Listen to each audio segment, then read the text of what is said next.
From years of searching, we've noticed that clue 1 is always about the rules, and we're starting the hunt.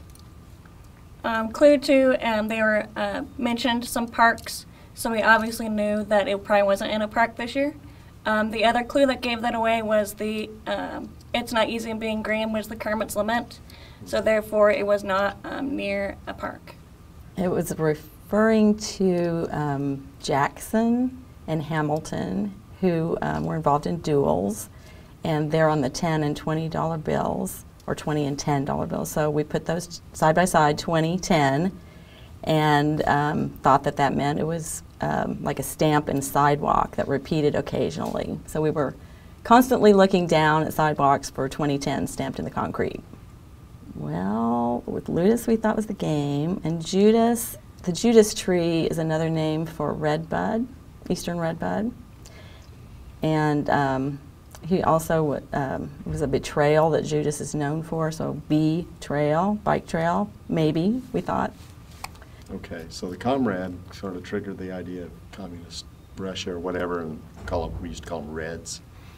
So red somehow might have played in that. We got really tangled up with the who's on first thing, and thought it was near baseball or whatever, but it turned out not to be true. And we found the colorful ad when we found the medallion, because there was some yellow, bright yellow putty that was obscuring quite a bit of the one side of the side that you could see of the. We kind of we thought that had to have been a reference to the Village People's YMCA letter Y. The symbol for yen is a looks like a Y2. We struggled with that one a lot, looking for Ys in the street shapes or the river or the bike path, and then ultimately looking at some of the rail lines too. So we thought that possibly meant pining, when you pine for another person that you love or miss.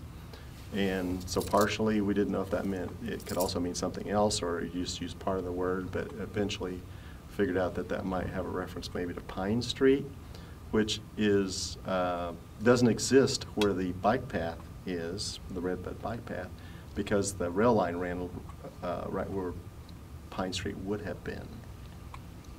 Great. Go ahead with the rest of it. Oh, I'm sorry. the Goth. In Goeth's epic ode to bargains and dread.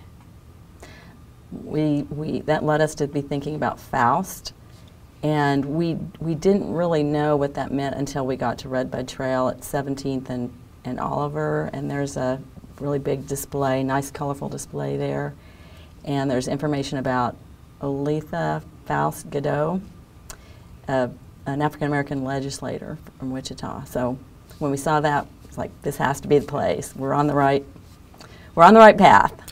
The lines we thought had to do with the railway. I got stuck on the railway at that point. Of the two rails going down the path, those paths are built basically straight down the middle of where that would have been. So we started looking at some of those paths. There's several in town that have been built on those railways. So. Great. And there were two different rail lines that used that track, Burlington Northern and Santa Fe. So we thought maybe those were the two lines. It all makes sense at 2:45 in the morning. Turns out it was at the base of a tree.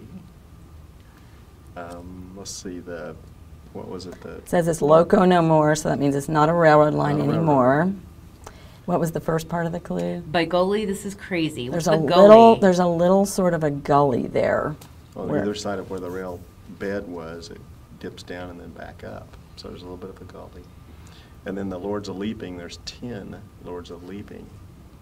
And a prestigious school is Yale, as it turns out. So at 10th and Yale, Philip figured out where that intersects the bike path. There's all three of those come together. And then what was the golf thing? The term 4 is referring to a golf course. McDonald Golf Course is right there too. So yeah. So we were driving, and Philip was scanning through Google Maps and took us right to there. And we got there just a little bit before other people did. Did you kind of see them there? Or Well, we got there, and then they came about 2 minutes later. And there was a "they're here" moment. They're here.